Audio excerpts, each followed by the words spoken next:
केवल कितना बारे में बताया, 10 मिनट में गुरु नानक खत्म करना है, 10 से 20 मिनट नहीं जाना है, ठीक है। आज का क्लास क्या होगा गुरु नानक के बारे में। गुरु नानक का मतलब इसका शासनकाल चला था 1469 से लेकर 1539 के बीच इसका शासनकाल चला था। कल का क्लास दिए थे 10 गुरु के नाम, ईरान के सिख धर्म का 10 गुरु का नाम आसानी से हम याद करवाए थे, शायद याद होगा। ऐसे याद है, नहीं याद है? कल तो याद करवाए थे। चलो गुरु नानक के बीच हम गुरु नानक के कुछ लेकर चलते हैं। सिख धर्म का संप्रदायिक जो होता है, सिख धर्म का स्थापना, सिख धर्म का नींव जो डाले थे गुरु नानक जी ने डाले थे। कौन डाले थे? गुरु नानक जी। इसीलिए कहा जाता है गुरु नानक के बारे में, जो 1469 से लेकर 1539 तक, यानी कि 1469 में इनका जन्म हुआ था और उनका जन्म से ही सिख धर्म स्टार्ट हुआ था। उससे पहले सिख धर्म नहीं था, उससे पहले सिख धर्म क्या होता है ये भी नहीं जानते हैं। यानी कि कहने के तात्पर्य मेरा यह है, जो गुरु नानक जी से ही सिख धर्म का प्रारंभ हुआ था। यानी कि गुरु नानक का जो शिष्य था, जो पहला शिष्य लाहना नामक, लाहना उनका पहला शिष्य था, उनका अनेकों शिष्य था।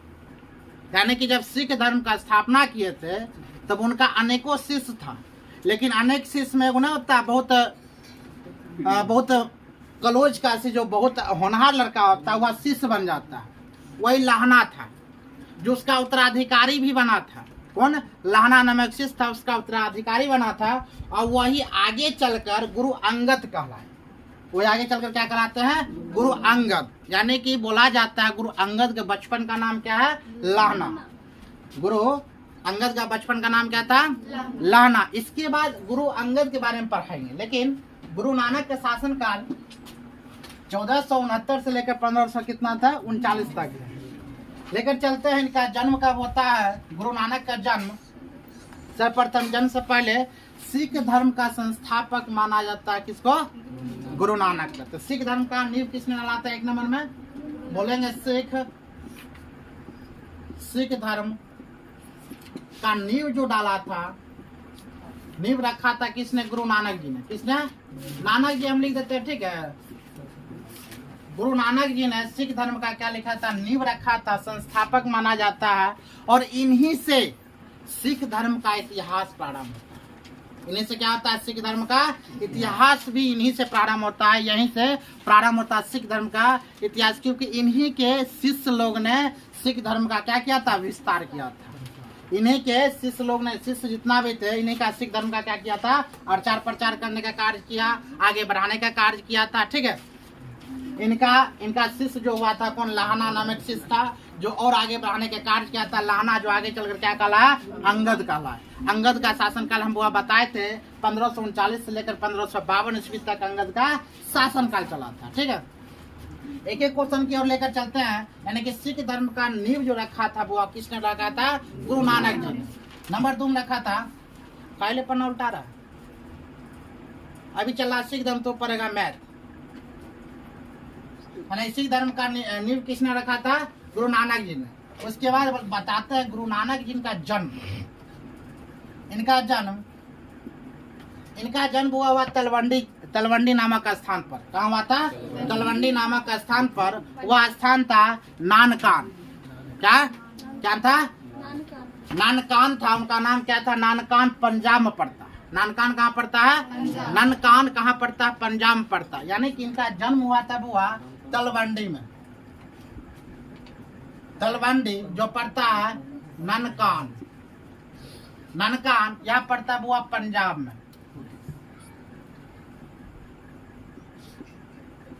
यह पड़ता है पंजाब। लेकिन सीधी सी बात है, देखा जाए तो पंजाब दो है। पंजाब कितना है? 2। एक पाकिस्तान में भी पंजाब है और एक भारत में भी पंजाब है। तो इसमें कहने के तात्पर्य जिसका यह है, जो जन्म इनका कहाँ हुआ था? गुरु नानक जी का जन्म कहाँ हुआ? तलवंडी जिला में तो हुआ, मतलब स्थान पर हुआ था। और नानकान जगह के नाम है, वहाँ हुआ था, पंजाब में यह स्थित है। लेकिन कहने के तात्पर्य यह हुआ, इनका जन्म किस देश में हुआ था? कि भारत देश में हुआ या पाकिस्तान देश में हुआ? तो वहाँ जो पंजाब जो होता है, नानकान पंजाब या पाक में स्थित है। पाक मतलब पंजाब में, सॉरी पाकिस्तान में। कहाँ स्थित है? पाकिस्तान में। इनका जन्म कहाँ हुआ था? पाकिस्तान। इनका जन्म कहाँ हुआ था? पाकिस्तान। इनका जन्म कब होता है? तो जन्म होता है 15 अप्रैल 15 अप्रैल 1469 ईस्वी में इनका जन्म होता है। इनका बचपन का नाम नहीं है, कारण इनका पिता का नाम, एक एक जीवनी हम लिखा रहे हैं, शायद लुसेंट बुक में भी इतना जीवनी नहीं है। आप देख सकते हैं लुसेंट बुक में खोलकर जितना सारा हम बता रहे हैं, लुसेंट इसमें तो मिल ही जाएगा, लेकिन लुसेंट बुक में भी इतना नहीं है जितना हम लिखा देंगे।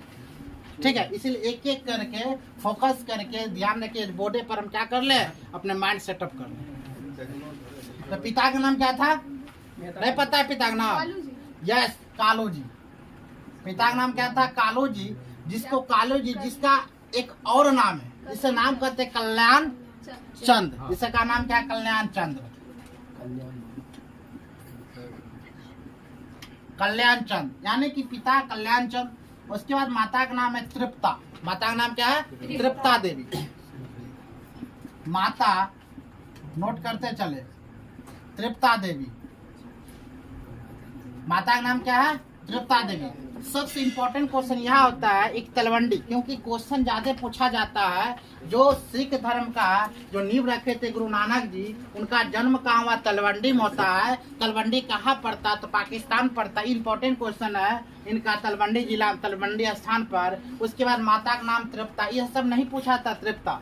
यहाँ पूछेगा जरूर, पिता का नाम कालू जी है, लेकिन दूसरा नाम कल्याण चंद्र भी कहीं कहीं दिया रहता है। तो ज्यादातर पूछा जाता है वो कल्याण चंद्र के बारे में, कि कल्याण चंद्र किनके पिता, तो किनके पिता होगा, गुरु नानक जी के पिता। हम बोलते हैं इनका ये किस गोत्र के थे, यानी किस जाति के थे, किस जाति के थे, जाति यहाँ पर पूछा जाता है, किस जाति। सबसे इम्पोर्टेंट क्वेश्चन यही होता है, या जाति खत्री जाति के थे।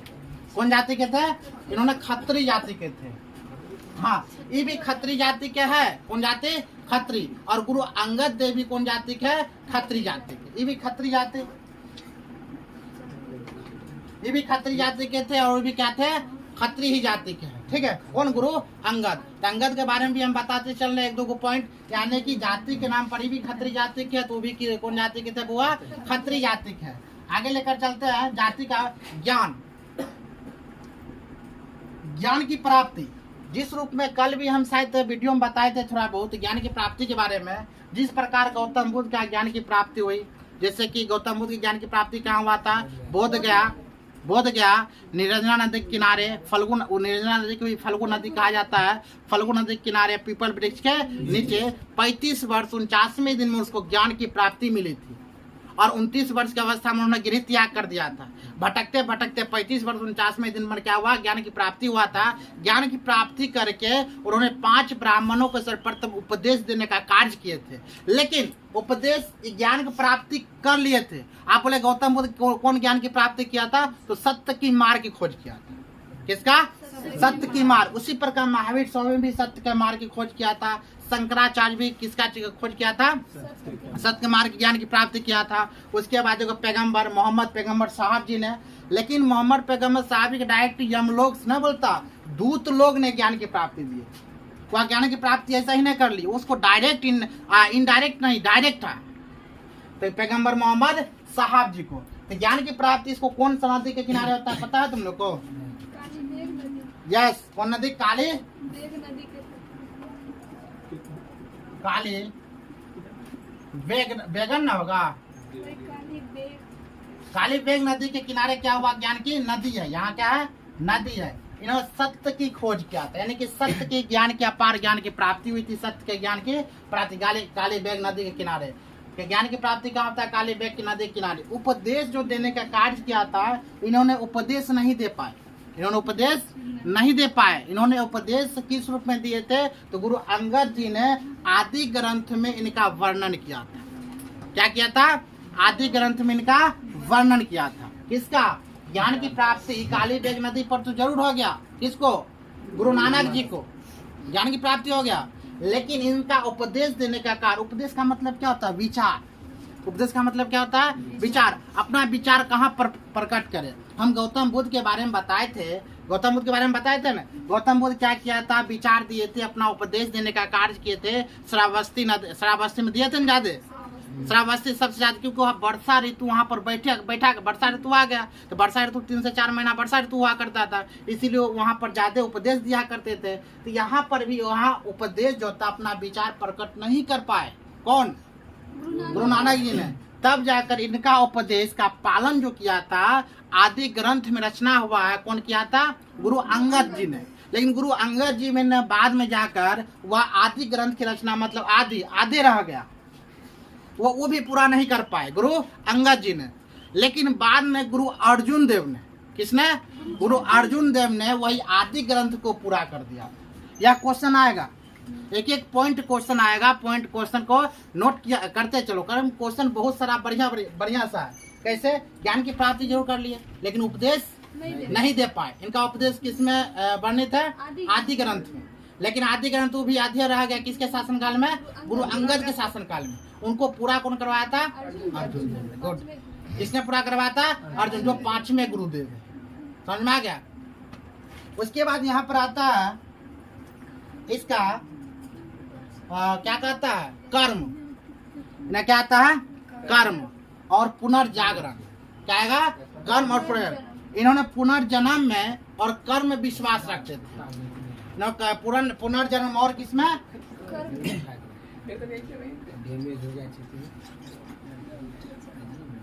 पुनर्जन्म और कर्म, यानी कि 8वां क्या बताए थे? पुनर्जन्म और क्या था? कर्म। इन्होंने पुनर्जन्म और कर्म में विश्वास रखते थे। पुनर्जन्म और किसमें? कर्म में विश्वास रखते थे। कौन? गुरु नानक जी ने। लेकिन गौतम बुद्ध, उनका जो भी धर्म था, महावीर स्वामी का जो भी धर्म था, उनका महावीर स्वामी का और किसका?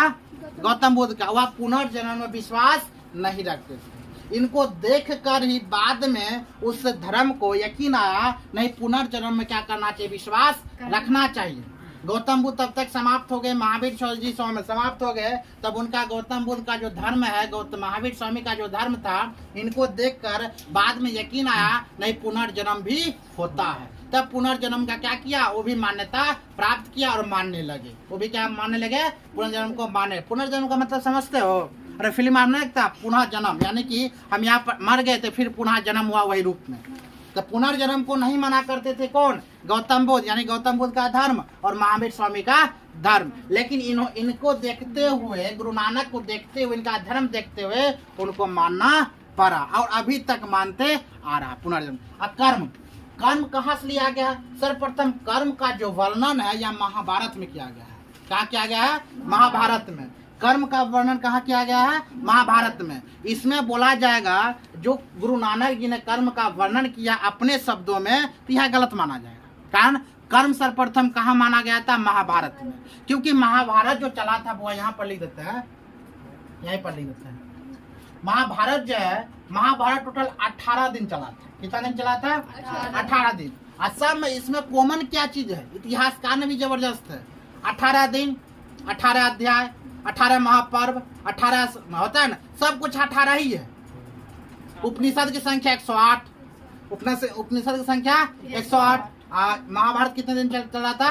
18 दिन में। इसमें अध्याय कितना है? 18। वही अध्याय को कहा जाता है महापर्व। अध्याय क्या कहा जाता है? महापर्व। यानी कि 18 दिन तक महाभारत चला था और 18 अध्याय है। कितना अध्याय है? जिसे महापर्व के नाम से जाना जाता है। जिसे क्या जाना था? वो महापर्व के नाम से जाना था। और उपनिषद की संख्या पूछा जाए, किस चीज का? उपनिषद की संख्या पूछा जाए, वो भी 18। देखो 18 सॉरी, उपनिषद की संख्या 108 है। उपनिषद की संख्या कितना है? 108। और कुछ होगा 18, एक और कोई है 18, यानी कि 18 दिन चला था। सही बात है। 18 महापर्व, जिसे 18 महाअध्याय कहा जाता है, यानी कि अध्याय उसका 18 है। उसके बाद 18 दिन में क्या होता है? जो 18 महापर्व है 18 अध्याय में, इसमें एक 6ठा अध्याय, कितना हुआ है? 6ठा महापर्व है। 6ठा महापर्व में देखो, आप महापर्व है 18 अध्याय, इसको महापर्व के नाम से जाना जाता है। और 6ठा महापर्व, 6ठा अध्याय महापर्व के नाम से जाता है। किसके नाम से आता है? महापर्व नाम से। अब 6ठा अध्याय में क्या, हम 6ठा अध्याय के लिखे क्यों है? इससे क्या तात्पर्य निकलता है? क्योंकि 18 महापर्व में यह वर्णित नहीं है, कर्म के सिद्धांत वर्णित नहीं है। इसमें 6ठा अध्याय नहीं बोलता, 6ठा श्लोक छठा अध्याय। तो छठा अध्याय में यह वर्णित है कर्म का सिद्धांत। किसका सिद्धांत? कर्म का सिद्धांत छठा अध्याय में। क्योंकि इनको लिखा गया था महाभारत महर्षि वेद व्यास ने लिखे थे। किसने लिखे थे? महर्षि वेद व्यास ने लिखा था। इसको किसने लिखा था? वो महर्षि वेद व्यास ने लिखे थे। और महापर्व, यहीं से महापर्व का मतलब महापर्व, महाअध्याय, छठा अध्याय। छठा अध्याय क्या निकलता है? नहीं, छठा अध्याय क्या निकलता है? हो गया महापर्व। तू छठा अध्याय को महापर्व के नाम से जानाता है। तो छठा अध्याय क्या? श्रीमद् भागवत गीता। यस, यानी कि छठा अध्याय से निकलता है कि महाभारत सब निकला हुआ पाठ को न छठा अध्याय में हुआ श्रीमद् भागवत गीता। आप श्रीमद् भागवत गीता में ही लिखा गया है, जो कि श्रीमद् भागवत गीता बताओ कितना मोटा। आप श्रीमद् जो छठा अध्याय है, छठा महापर्व है श्रीमद् भागवत गीता, जो हम आज के समय में श्रीमद् भागवत गीता को क्या ओढ़ा कर रखते हैं, झाँप कर रखते हैं लाल कपड़ा से, क्योंकि यह सांस्कृतिक में रहा है जो किताब के वस्तु को हमको ढक कर रखना है, ढककर रखना है। लेकिन आजकल क्या है, किताब रद्दी फरोश हो गया है। जूता शोरूम में रहता है, जो वीडियो में देखा होगा, जूता शोरूम में रहेगा। आप पटना में चल जाओ गांधी मैदान में, तो वहां पर फेंकल रहता है ऐसे किताब, फेंको फेंकल रहेगा। और उसी पर भोजन करना, उसी पर चलना, सब कुछ किताबें पर होता है। हाँ चलो उसके बारे में बात, क्योंकि बहुत सारा समझाना है। तो यहाँ 18 दिन चला था। 18 महापर्व मतलब 18 अध्याय है। अब 18 अध्याय में मतलब छठा अध्याय में महापर्व में इसे वर्णित श्रीमद् भागवत गीता। अब श्रीमद् भागवत गीता से कर्म के बारे में दिया गया, अल्लाह मत किया जाए, कर्म के बारे में दिया गया था। अब कर्म से ही निकला है क्या चीज? वो जो गुरु नानक जी ने लिया था, कर्म से ही लिया गया था। क्या समझ में आया? इसको यानी कि महाभारत किसने लिखा था? वेद व्यास ने, महर्षि वेद व्यास ने। और बोला रामायण किसने लिखा था? वाल्मीकि। रामायण किसने लिखा था?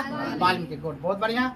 आगे लेकर चलते हैं। पुनर्जन्म में विश्वास रखते थे, यानी कि कौन था? महात्मा बुद्ध का जो था, महात्मा बुद्ध, गौतम बुद्ध, महात्मा बुद्ध, महावीर स्वामी का, वह नास्तिक धर्म का माना जाता था पुनर्जन्म नहीं मानने पर। लेकिन वह आस्तिक तब हो गया जब ये पुनर्जन्म को क्या करना प्रारंभ किया? मानना प्रारंभ किया। बात समझ गया? अब इनका मृत्यु होता है। इनका क्या होता है? मृत्यु। उसके बाद आता है वो आएगा और जो या किनके किनके समकालीन थे, या किनके किनके समकालीन, यानी कि गुरु नानक जी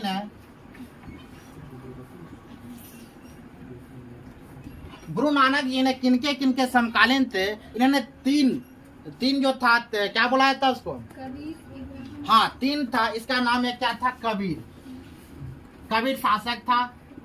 दूसरा नंबर में इब्राहिम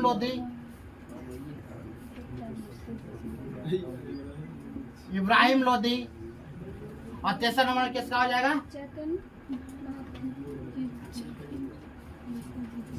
चेतन महाप्रभु। शोर मत बोलते, शोर नहीं मचाने के लिए, बातें नहीं समझ में आता। यानी कि इनका समकालीन था कबीर, इब्राहिम लोधी और चैतन्य महाप्रभु, इनके समकालीन माता है। और उसके बाद बोला था इनके मृत्यु किसके शासन काल में हो गया था? तो हुमायूं के शासन काल में हो। किसके शासन काल में इसका मृत्यु हो जाता है? 10 नंबर में मृत्यु हुमायूं के शासन काल में। मृत्यु किसके शासन काल में हो गया था? हुमायूं के शासन काल में क्या हो जाता है? मृत्यु हो जाता है। किसके शासन में मृत्यु हो जाता है? हुमायूं के शासन काल में। क्या मृत्यु कब होता है? किसी किन्हीं को मालूम है? तो 1539 में 22 सितंबर इनका मृत्यु, 22 सितंबर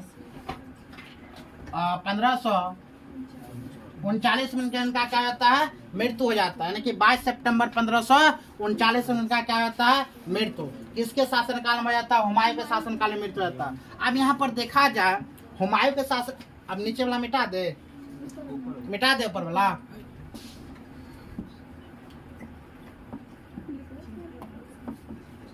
अब देखा जाता है हुमायूं के शासन काल में इनका तो मृत्यु हो गया। मृत्यु का डेट कितना है? 22 सितंबर 1539 में इनका क्या हो जाता है? मृत्यु, देहांत हो जाता है। लेकिन दिमाग सड़ गया तुम्हारा? मृत्यु कितना? हुमायूं के शासन काल में क्या होता है? 22 सितंबर 1539 में इनका क्या होता है? मृत्यु हो जाता है। लेकिन देखा जाए यहाँ पर तो हुमायूं तो बाद में आता है। हुमायूं क्या आता है? बाद में। उससे पहले तो भी बाबर है, यानी कि मुगल साम्राज्य के संस्थापक किसको माना जाता है? बाबर को माना जाता है। इब्राहिम लोदी, यहाँ देखो बहुत अजीब लोचा है, इब्राहिम लोदी भी है, चैतन्य प्रभु भी है। इब्राहिम लोदी यानी कि लोदी वंश का शासक कौन था? बहलोल लोदी। लोदी वंश का शासक कौन है? बहलोल लोदी। उसके बाद इब्राहिम लोदी, उसके सिकंदर लोदी, तब आता है इब्राहिम लोदी, क्योंकि इब्राहिम लोदी को परास्त कर दिया था बाबर पानीपत के प्रथम युद्ध में 1526 ईस्वी में। यहाँ पर एक इंपॉर्टेंट बात है, बाबर के शासन यानी कि बाबर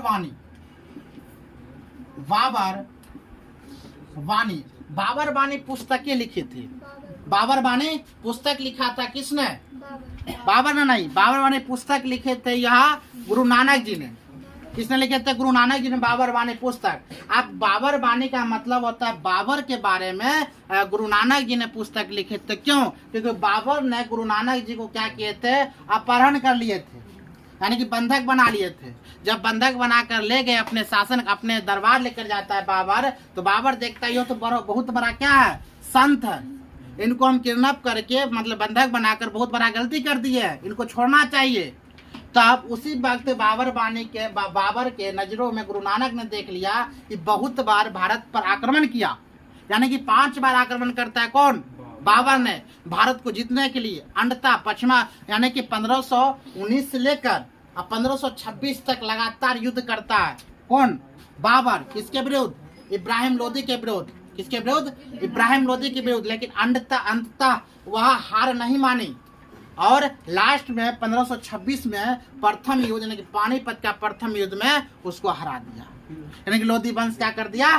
समाप्त कर दिया। यही सबको देखते हुए बाबर वाणी पुस्तक लिखी थी। किसने? गुरु नानक जी ने। अगर बोलेगा बाबर वाणी पुस्तक में क्या चीज है, तो लिखना है बाबर के बारे में, बाबर की जीवन कथा है कि कितना उतार चढ़ाव अपने जीवन में आया था, वही चीज लिखे थे किसने? गुरु नानक जी ने। अब यहाँ पर आता है याद रखने की चीज, जीवन के बारे में लिख देगा। किसके जीवन के बारे में? तो बाबर के जीवन के बारे में। ठीक है, एक और ट्रिक यहाँ पर आता है लोदी वंश के बारे में। लोदी वंश, जो कि लोदी वंश हम क्या बोले थे? मैंने BSc कर लिया, भाषा में साइंस से, यानी कि BSc जो भी हो, इसका मतलब क्या होता है? लोदी वंश के पूरा नाम ऐसे याद हो जाएगा, लेकिन बड़ा सिंपल सा है, अगर याद हो जाता है तो बहुत अच्छा है। यानी कि बी से क्या होता है? वो बहलोल लोदी, बहलोल लोदी, सॉरी लोदी। और ऐसे क्या होगा? वो सिकंदर लोदी, सिकंदर लोदी। और इससे क्या होता है? इब्राहिम लोदी।